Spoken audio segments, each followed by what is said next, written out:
विष्णुं शशिवर्णं चतुर्भुजं प्रसन्नवदनं ध्याये सर्वविघ्नोपशान्तये ज्ञानानन्दं यं देवविमलस्फटिकाकृतिम् आधारं सर्वविद्यानां हयग्रीवं उपास्महे वसुदेवसुतं देवं कंसचाणूरमर्धनं देवकी परमानन्दं कृष्णं वन्दे जगद्गुरुं उग्रं वीरं महाविष्णुं ज्वलन्तं सर्वतोमुखं नृसिंहं भीषणं भद्रं मृत्योर्मृत्युर्नमाम्यहम् ओम मनोजवं मारुतुल्यवेगं जितेन्द्रं बुद्धिमतां कृष्णं वातात्मजं वायुर्धूतं श्रीरामदूतं शिरसा नमामि।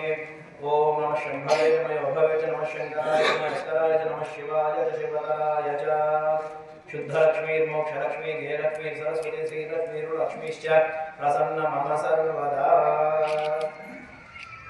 ओम नमो नारायणाय ओम नमो नारायणाय ओम नमो नारायणाय। कल्याणमस्तु।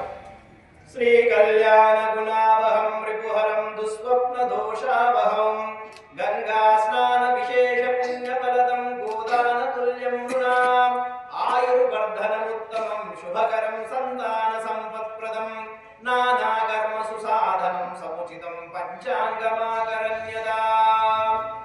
అయ్యలారా కోహిడ గ్రామ వాసులారా మనం ఈ రోజు పంచాంగ శ్రవణం చేయడానికి వచ్చినటువంటి వారు ఈ రోజు ఈ పంచాంగాన్ని ఎందుకు వినాలి, పంచాంగాన్ని ఎందుకు చదువుకోవాలి, పంచాంగాన్ని ఎందుకు చూడాలి అనేటువంటి అందరూ కూడా అంటే పెద్దలందరూ తెలుసు కాబట్టి పిల్లలకు తెలియదు కాబట్టి ఆ విషయం చెప్తా.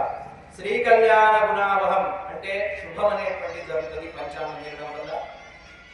రిపుహరం అంటే శత్రునాశనం జరుగుతుంది. దుస్వప్న దోషావహం ఏదైతే చెడు కళ్ళ పడి బాధపడుతున్న నిద్రపోకుంటారో అవి కూడా దూరిపోతాయి. గంగా స్నాన విశేష పుణ్య ఫలదం గంగా స్నానంలో చేస్తే ఎటువంటి పుణ్యం కలుగుతుందో అటువంటి యొక్క ఫలితం కూడా మనకు యొక్క పంచాంగం వినడం వల్ల జరుగుతుంది. గోదాన తుల్యం రుణం గోదానం చేస్తే ఎటువంటి పుణ్యం కలుగుతుందో అటువంటి పుణ్యం కూడా ఎటువంటి పంచాంగం వినడం వల్ల జరుగుతుంది.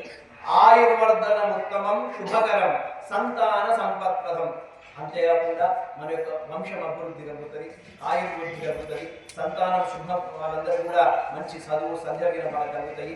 నానా కర్మ సుసాధనం సముచితం పంచాంగమాకరణ్యత అంటే మనం చేసేటువంటి పనులు ఏవైతున్నాయో మనం బిజినెస్ చేయవచ్చు, ఉద్యోగం చేయవచ్చు, ఏ కర్మం చేస్తామో అంటే మనం చేసేటువంటి పనులందు మంచి కలిగి ఆ మంచి వల్ల మనకు డెవలప్మెంట్ ఉంది, మనం కూడా మంచి జరగడానికి అవకాశం ఉంటుంది. కాబట్టి ఇటువంటి పంచాంగాన్ని వినడం చదవడం అంటే నేను చదువుతున్నా మీరు వింటున్నారు ఆ యొక్క కార్యక్రమం చేయడం వల్ల మనకి ఇటువంటి ఫలితాలు ఉన్నాయి అని చెప్పి మనకు ఈ యొక్క పంచాంగం చేయడం వల్ల ఎటువంటి ఫలితాలు మనం పంచాంగకర్త చెప్తున్నాడు.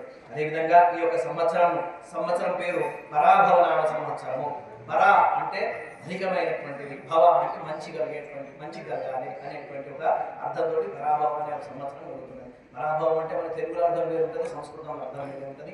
పరాభవం అంటే అవమానంగా ఉంటుంది, పరాభవం అంటే అవమానంగా, పరా అంటే అధికమైనటువంటి, భవ అంటే మంచిగా కలగాలి అనేటువంటి అంటే చాలా చక్కగా కలగాలి, ఇప్పటిదాకా ఏదైతే కష్టాలు ఉన్నాయో అవన్నీ తొలగిపోవాలి, మంచిగా అనేటువంటి సంవత్సరం ఈ పరాభవన సంవత్సరం. ఈ యొక్క పరాభవన సంవత్సరంలో మనకు రాజు ఎవరైండ్రు, మంత్రి ఎవరైండ్రు, దానివల్ల మనకు ఎటువంటి ఫలితాలు ఉన్నాయి అనేటువంటి మనం ఈరోజు తెలుసుకున్నాం. అదేవిధంగా ఈరోజు ఈ పరాభవన సంవత్సరంలో